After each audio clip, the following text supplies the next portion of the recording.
الحمد لله وكفى والسلام على عباده الذين اصطفى.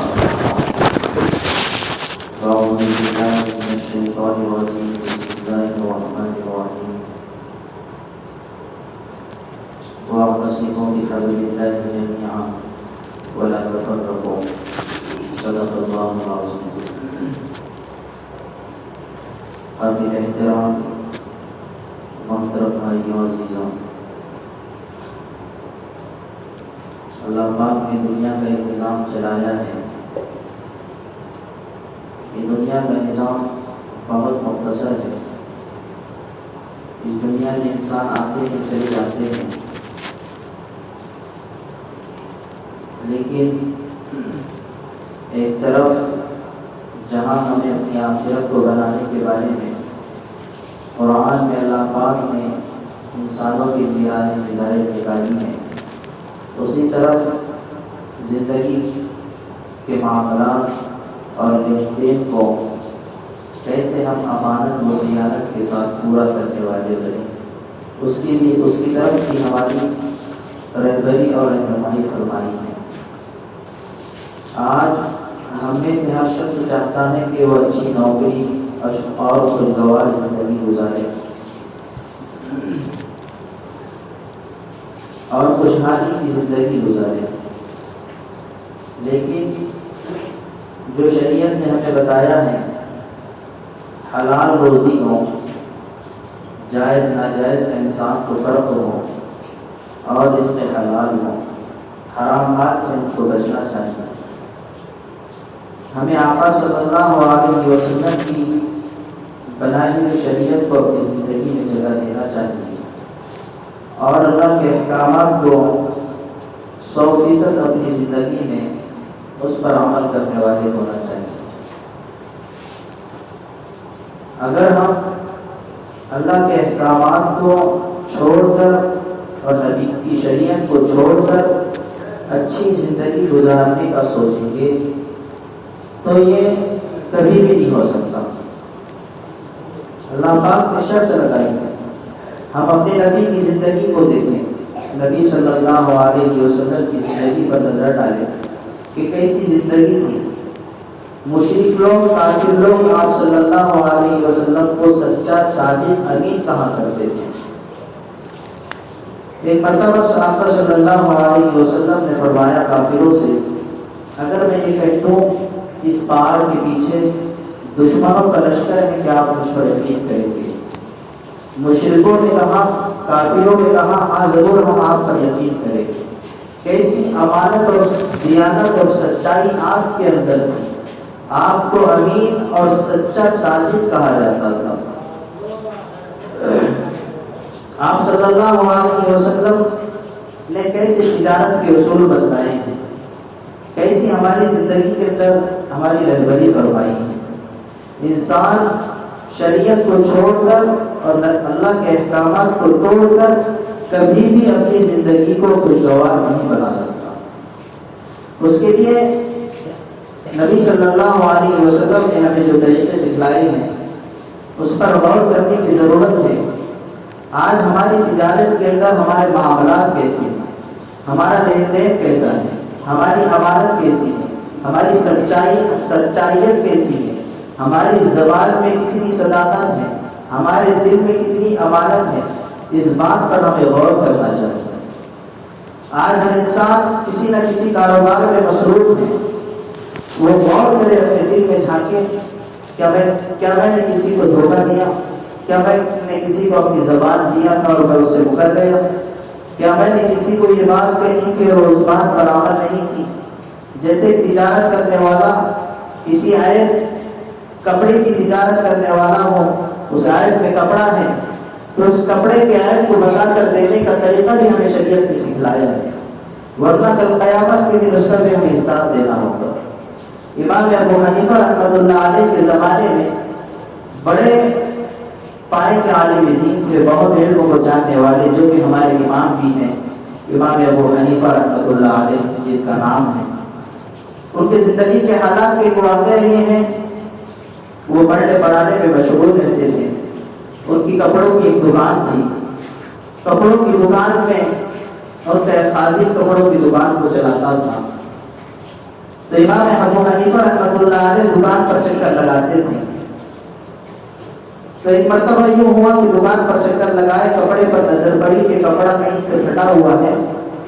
تو اس خادم سے کہا جو دکان کو چلاتا تھا کہ اس کپڑے کو ذرا دیکھ کر بیچنا اور اس کو بتا کر بیچنا کہ اس کپڑے میں عیب ہے.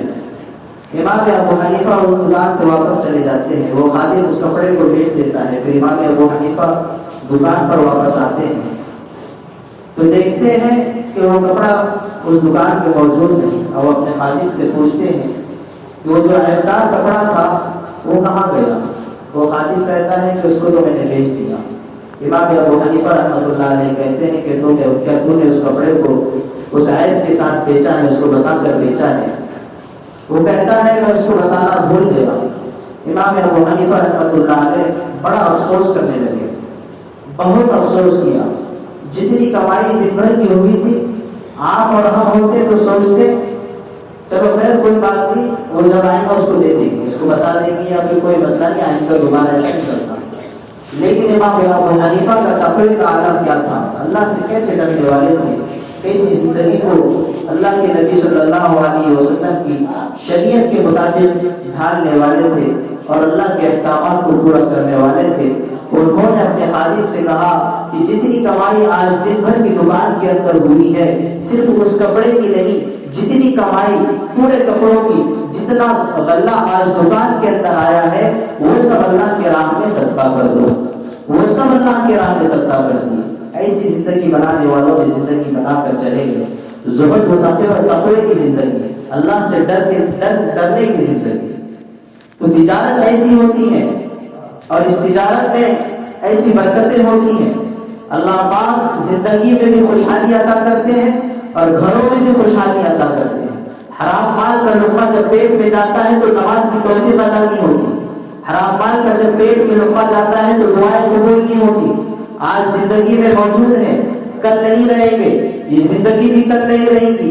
آج زندگی میں چل پھر رہے ہیں, عیش و عشرت کی زندگی گزار رہے ہیں, اللہ کو چھوڑ کر نافرمانی کے راستے پر چل رہے ہیں, تو یقین مانو ہم اپنے آپ پر خود سے نقصان کر رہے ہیں. جیسے انسان اپنے پیر پر کلہاڑی مارتا ہے, ویسے انسان اپنے پیروں پر کلہاڑی مارتا جا رہا ہے اور زندگی کے دن گزرتے جا رہے ہیں. تو نبی صلی اللہ علیہ وسلم نے ہمیں زندگی کے ہر گوشے میں پیر کے ناخن سے لے کر سر کے بالوں تک ہماری رہنمائی اور رہبری فرمائی ہے. ایسے تجارت ہوتی ہے جس میں صداقت ہو, جس میں امانت ہو, جس میں سچائی ہو اور جس میں لین دین کا معاملہ صاف و شفاف ہو اور نبی صلی اللہ علیہ وسلم کے طریقے پر ہو.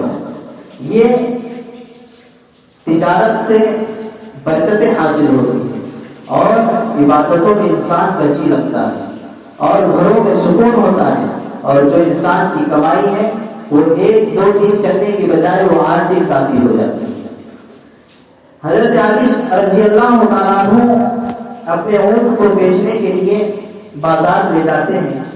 راستے میں ایک شخص ملتا ہے کہ اس اونٹ کی قیمت کتنی ہے. معاہدہ طے ہوتا ہے اس اونٹ کی قیمت اتنی ہے. حضرت علی کہتے ہیں ٹھیک ہے, آپ اتنے میں اس کو خرید لو. وہ شخص لینے والا کہتا ہے ابھی تو میرے پاس پیسے نہیں ہیں, جب میرے پاس پیسے آ جائیں گے تب میں آپ کو پیسے دے دوں گا اور اونٹ کو لے لوں گا. حضرت علی کہتے ہیں ٹھیک ہے, جب آپ کے پاس پیسے آ جائیں گے تب آپ اس اونٹ کو لے لینا اور پیسے اس کو دے دینا. پھر آگے چلتے ہیں. یہاں تو زبان کا معاہدہ ہو گیا, زبان کا لین دین ہو گیا. ابھی اونٹ دیے نہیں اور نہ پیسے بھی دے, لیکن زبان کی قدر و قیمت بتا رہا تجارت کے لائن سے. حضرت علی آگے چلتے ہیں. پھر وہ شخص اور ایک شخص آگے ملتا ہے کہ اس اونٹ کی قیمت کیا ہے. حضرت علی قیمت بتاتے ہیں. وہ جو پیچھے گزرا تھا اس سے کہیں زیادہ تگنی قیمت وہ شخص حضرت علی کو دینے کو تیار ہو رہا ہے. لیکن حضرت علی اس سے کہتے ہیں کہ میں نے اس شخص کو زبان دیا ہے, وہ شخص میری زبان کا پابند ہے اور میں اس کی زبان کا پابند ہوں. میں نے اس شخص کو زبان دیا ہے, آج تو مجھے اس کی ڈبل قیمت بھی دے تو یہ ہوں میں تجھ کو نہیں دوں گا، میں اسی کو دوں گا جس کو میں نے زبان دیا ہے۔ یہ ہوتی ہے انسان کی زبان میں امانت اور سچائی۔ انسان آج ہم آپ ہوتے تو زبان سے مکر جاتے کہ اس سے زیادہ قیمت تو یہ دے رہا مول صاحب، جہاں فائدہ ہو رہا تو وہاں جائیں گے نا، جہاں فائدہ ہو رہا وہاں جائیں گے۔ لیکن کیسے صحابہ کے اندر اللہ کا ڈر تھا، اور کیسے صحابہ کے اندر اللہ سے ڈرنے والے تھے، کیسی امانت و سچائی، دیانت اور امانت کے ساتھ کاروبار کو کرنے والے تھے۔ آج ہم کو اور آپ کو اس بات کی ضرورت ہے کہ ہم اپنی تجارت کو پاکیزہ بنائے، ہم اپنے لین دین کو پاکیزہ بنائے، ہم اپنے کاروبار کو پاکیزہ بنائے، ہم اپنے کاروبار کو اور اس نبی کی اور اپنی تجارت کو اس نبی کی شریعت کے مطابق ڈھالے، اس نبی کی شریعت کو اپنے کاروبار میں جگہ دے، اس نبی کی شریعت کو اپنی زندگی میں جگہ دے۔ ہماری نظر اللہ کے احکامات پر ہو، کیسے ہمیں اللہ نے حکم دیا ہے، حرام مال سے بچنا ہے، حلال رزق حاصل کرنا ہے، ناجائز سے بچنا ہے، جائز کو اختیار کرنا ہے۔ یہ زندگی گزارنے کے طریقے ہوتے ہیں۔ اللہ سے دعا ہے کہ اللہ پاک ہم سب کو دین کی صحیح سمجھ عطا فرمائے۔